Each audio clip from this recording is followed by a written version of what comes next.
J'écris si fort qu'autour de moi, on croit que je me suis fait mal. En fait, dès qu'on entre dans la page, on ne peut parler que de ce qu'on devient en écrivant ça. Je vis tous les jours cet emprisonnement. Il ne se passe rien d'autre que la littérature. L'apocalypse extérieure ne concerne pas ces phrases.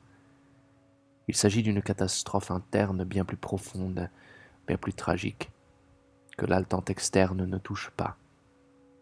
Ce qui me touche, ce sont les choses horribles racontées d'une façon belle. Si vous saviez les couleurs que peut prendre la vie quand on se recroqueville bien au chaud en soi, loin de tout, impotent, immobile, muet et béat, écrasé par les grandes forces tragiques de l'univers, par la grande débilité générale des choses, avec sa compréhension bovidienne de l'existence, enfermé dans une apathie inviolable, au centre d'un cocon cosmocomique, bardé de tous les trésors de sa propre putasserie depuis toujours, en abîme au-dedans. Qui vraiment parle de soi-même? Qui? Plaise qu'à ne dire. J'enrage contre ceux qui se pardonnent leur laideur, qui se cachent derrière une bonne histoire. Il n'y a qu'une chose de vrai, se faire payer sa propre saloperie, rubis sur l'ongle.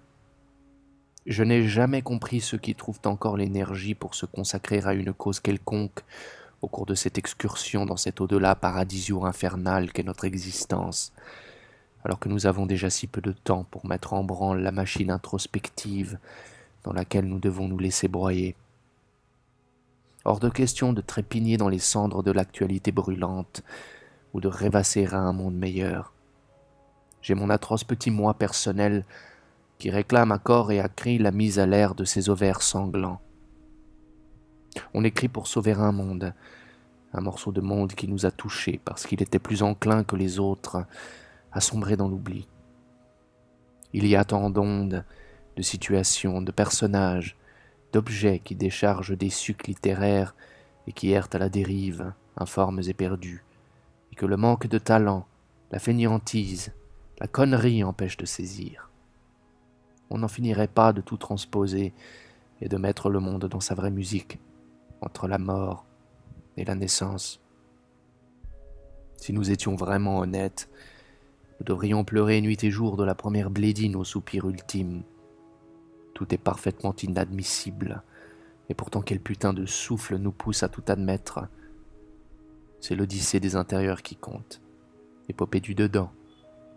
Toute ma vie, dans un esprit littéraire, j'ai roulé dans les essences, et j'ai monté mon vital à l'arraché sur le motif de l'écriture, mais aussi devant les modèles, les paysages que charrie le flux un peu dégueulasse mais trop beau de notre destinée. Moi à cœur ouvert, pourriture de moi dans un premier livre. Si vous saviez combien je me fous de moi-même. Moi, je reste dans mon enclos et je fore. J'ai tué ma vie individuelle, sociale, sentimentale, artistique. Personne que moi n'a eu autant ce désir de vivre son dévivre, dérivé de tout, avec exaltation sortir de la vie des encombres psychocompacts, des collisions stériles, pour, fui de tout, rester à jamais au fond des creux délicieux d'un crachat d'huître. La fuite est toujours ce qu'il y a de plus cher. Vous savez, pour rien au monde je ne rentrerai dans la danse des hommes. Je suis un égotériste. J'ai fait avec l'existence ce que les enfants appellent la boule. C'est-à-dire que pendant tout le repas, ils font une boule de leur viande, et à la fin, ils la crachent dans leur serviette. Ils ne la mangent pas. Ils mettent 2 heures pour mâcher le steak. La boule se promène d'une joue à l'autre. On me disait « avale ta viande ». Et mon livre, c'est ce qui reste dans la serviette, ou la serviette elle-même. Je n'ai jamais compris qu'on hésite à ce point à aborder de plein fouet la question biographique. Ils tournent tous autour du pot, se creusent la tête à chaque œuvre pour trouver une nouvelle idée, alors qu'ils détiennent en eux le plus grand trésor littéraire jamais évalué. Les hommes iraient mieux s'ils osaient un jour écrire ces livres utiles que sont les immenses confessions pleines de défauts, lourdes et inintéressantes, subjectives, parano-autobiographiques où, torrentiellement, viennent se bousculer tous les plus profonds secrets de l'être. Je veux me perdre dans cette effervescence. La littérature a été pour moi une lente gangrène, quelque chose qui me ronge de l'intérieur, qui vient éroder de livre en livre la pauvre caillasse trouée de ma nature. Ce sont les lambeaux d'ambiance qui m'intéressent, les nappes, pas les petits détails psychologiques de la vie, les choses qui se sont dites, les événements épatants, les croustillantes circonstances, non. J'ai le droit de parler, car je représente une ambassade dont la survie est bien compromise. Je suis né en voie de disparition. J'ai tout de l'anachronique. Je témoigne en dernier de ce qui va s'envoler. Goy, jazzman, capricorne, écrivain, fils unique, théâtral, amoureux, mystique, hétérosexuel, marseillais d'origine gréco-ritale, lyrique, raciste, maigrichon, irresponsable, assisté. Je suis très exactement semblable à un diplodocus du Crétacé, aujourd'hui où ceux qui sont en droit d'espérer sont, au bas mot, juifs, rockers, démocrates, blasés, pédés, irréligieux, tolérants, sportifs, professionnels, riches. Et il paraît qu'il y en a qui s'emmerdent dans l'existence, qui se splénifient. J'ai vu tellement d'ennuyeux qui se servaient de Baudelaire pour excuser leur immense trou d'air. L'ennui est un effilochement psychique filandreux. Je suis l'antisplénéique typique. Je ne m'ennuie jamais parce que rien ne me paraît vide de sens. Tout mérite qu'on le haïsse, et nous méritons de souffrir de tout. Le grand théâtre n'est jamais fermé. On peut y chialer encore. J'aime détester cette ignominie. Jamais de ma vie je ne me suis ennuyé une seule seconde. Je ne me laisse pas souffler ainsi mon rôle.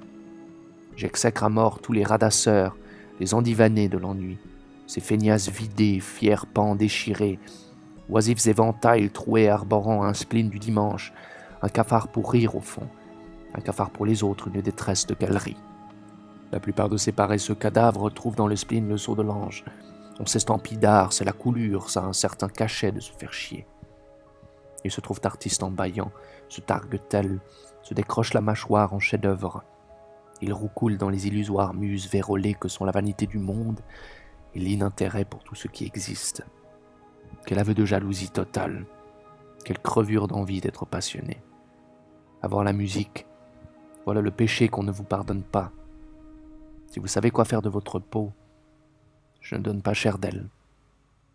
Il faut s'emmerder dans la vie pour les autres ou périr sous leurs coups.